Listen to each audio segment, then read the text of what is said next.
Okay, today I'm going to show you how to make this simple camp sink. You're going to need a bucket, some various parts.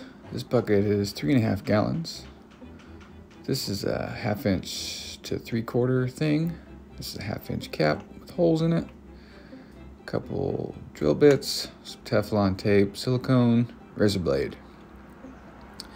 First thing I did is I drilled a 1-inch hole in the bucket, which perfectly fit this thing. It threaded in pretty good, but I'm gonna, for double security, use some silicone and a lock ring. So this is what it looks like in. Okay. Now I'm gonna take this little drill bit and drill some holes in this cap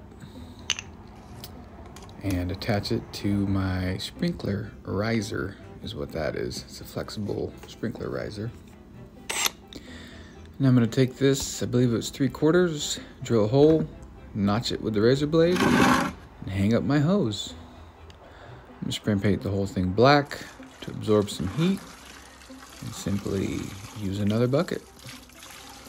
There you go. Quick, simple, and not too complicated. Hope that helps somebody somewhere.